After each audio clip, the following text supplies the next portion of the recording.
దేవుని ఘనమైన నామమునకు స్తోత్రములు.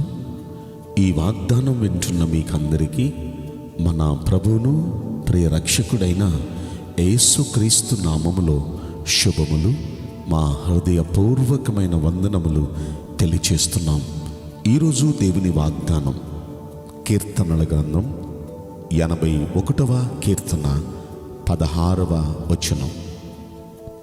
అతి శ్రేష్టమైన గోధుమలను అనుగ్రహించి నిన్ను పోషించుదును, కొండ తేనెతో నిన్ను తృప్తిపరచుదును. ఈ మంచి వాగ్దానం వింటున్న మనందరి వెనుకడిలో మంచి దేవుడు నెరవేర్చునుగాక. ఆమేన్. ప్రియ దైవ జనాంగమా, మన దేవుడిస్తున్న శ్రేష్టమైన వాగ్దానం చూడండి. మనల్ని దేవుడు అతి శ్రేష్టమైన గోధుమలను అనుగ్రహించి పోషిస్తానంటున్నారు. అంటే అతి శ్రేష్టమైన విలువైన పోషణ, విలువైన జీవితాన్ని ప్రభు మనకి ఇవ్వబోతున్నారు. ఏదో బ్రతికేది కాదు, విలువైన జీవితం, విలువైన రీతిగా ప్రభు మనల్ని పోషించబోతున్నారు. ఇంకా అంటున్నాడు, కొండ తేనెతో నేను వారిని తృప్తిపరుస్తాను. తృప్తికరమైన జీవితాన్ని మనకు ఆయన అనుగ్రహించబోతున్నారు. సాటిస్ఫైడ్ లైఫ్ అంటారు చూడండి. చాలు యేసయ్యా, నీకు కృతజ్ఞతలయ్యా, అస్సలు మీరు చేస్తున్న కార్యాలను బట్టి మీకు కృతజ్ఞతలయ్యా అని దేవుని సన్నిధిలో తృప్తిపడుతూ ఆనందించేటట్లుగా అలాంటి ఆశీర్వాదకరమైన జీవితాన్ని ఇస్తానంటున్నారు. అయితే అలాంటి జీవితం రావాలంటే మనం ఏం చేయాలి? ఆ పై వచనాల్లో 13వ వచనంలో అంటారు, అయ్యో నా ప్రజలు నా మాట వినిన ఎడల, ఇశ్రాయేలు నా మార్గములను అనుసరించిన ఎడల ఎంత మేలు. అంటే మనకి మేలు జరగాలంటే మనం చేయాల్సిన పని, మనం ఆయన మాట శ్రద్ధగా వినాలి, ఆయన మార్గాలను అనుసరించి నడవాలి. ఆయన మార్గాలు అంటే ఆయన వాక్యాన్ని ఆయన చెప్పినట్లుగా, చెప్పిన మార్గాలను చెప్పిన ప్రకారం మనం నడుచుకోవాలి. ఆయన మాట శ్రద్ధగా వినాలి. ఆయన చెప్పినట్లుగా మనం చెప్పిన మార్గాల్లో మనం నడుచుకుంటే అప్పుడు ఈ మేలు మనకి చేస్తారు ఆయన.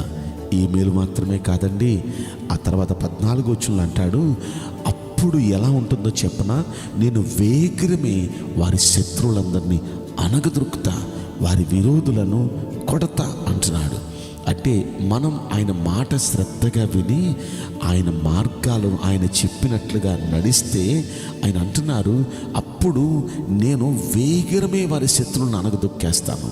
శత్రువులు అంటే ఎవరు? మనుషులు కాదు, చుట్టుపక్కల ఉన్న మనుషులు, వాళ్ళు వీళ్ళు కాదు శత్రువులు. మరి ఎవరు శత్రువులు? మనల్ని భయభ్రాంతులు చేస్తున్న ఈ ఆర్థిక ఇబ్బందులు, ఈ అప్పులు, ఈ కుటుంబ సమస్యలు, అలాగే మన వ్యాపారంలో మనకి కలుగుతున్న ఒడిదుడుకులు, మన ఉద్యోగంలో మనకు కలుగుతున్న ఒడిదుడుకులు, అలాగే రకరకాల సమస్యలు, కుటుంబంలో తలెత్తుతున్న సమస్యలు, ఆరోగ్యపరంగా కలుగుతున్న ప్రతి సమస్యలు, ఇవే మన శత్రువులు. ఈ శత్రువులు మనల్ని ఏం చేస్తున్నాయి? కృంగతీస్తున్నాయి, ఎప్పటికప్పుడు బాధ పెడుతున్నాయి, ఎప్పటికప్పుడు బలహీనపరుస్తున్నాయి, ఎప్పటికప్పుడు బాధపడేటట్టు చేస్తున్నాయి. చాలా నలిగిపోతున్నాం కదా.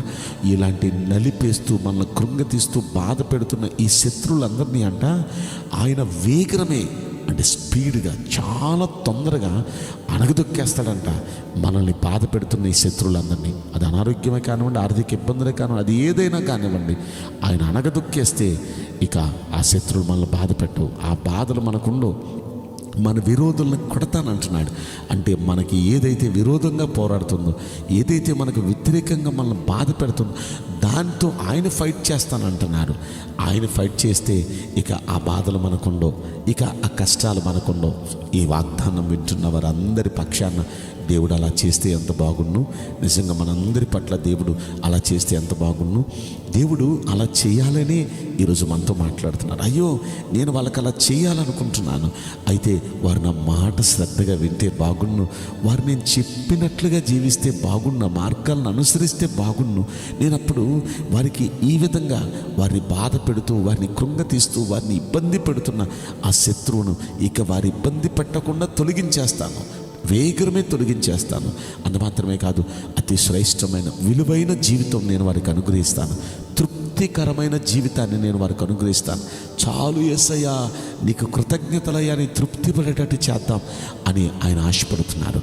నిజంగా మనందరి జీవితాల్లో దేవుడు ఆశించినట్లుగా మనం జీవిస్తే మన జీవితంలో ఇంత మంచి మనం ఆశించినట్లుగా మన జీవితంలో కూడా జరుగుతాయిగా. ఖచ్చితంగా ఇలాంటి జీవితం ప్రభు మనందరికీ ప్రసాదించినట్లుగా మనం ప్రార్థన చేద్దాం. పరిశుద్ధుడా, ప్రేమల యేసురాజా, మీ పరిశుద్ధ బంగారు పవిత్రమైన నామమునకు నిండు మనసుతో కోట్ల కొలదిగా స్తుతులు, స్తోత్రములు, వందనాలు చెల్లిస్తున్నాం. ఈ వాగ్దానం వింటున్న ప్రియుల జీవితంలో దయచేసి ఈ వాగ్దానం నెరవేర్చి కృప చూపించండి అయ్యా. మీరు చెప్పిన మాటలు శ్రద్ధగా విని మీ వాక్యాలు, మీ మార్గాలు అనుసరించి నడవటానికి మీ బిడ్డలు తీర్మానం చేసుకున్నారు. దయచేసి మీ బిడ్డలు వారిని బాధిస్తున్న బాధలన్నిటినీ మీరు అణగదొక్కి, వారిని కష్టపెడుతున్న ఈ బాధలు, ఈ బలహీనతలు, ఈ సమస్యలు అన్నిటినీ అణగదొక్కి వారికి విడుదల దయచేయమని ప్రార్థిస్తున్నాం తండ్రి. అది మాత్రమే కాదు, శ్రేష్టమైన జీవితాన్ని, విలువైన ప్రభా జీవితాన్ని వారికి ఇచ్చి పోషించండి ప్రభా. తృప్తికరమైన జీవితాన్ని బిడలకిచ్చి మీరు ఆనందింప చేయమని ఈ కొద్ది మనవులు నజరుడైన యేసుక్రీస్తు ప్రశస్తమైన నామములో మిక్కిలి వినయముతో ప్రార్థించి బ్రతిమలాడి వేడుకుంటున్నాం ప్రియ పరలోకపు తండ్రి. ఆమేన్. May God bless you all. Thank you.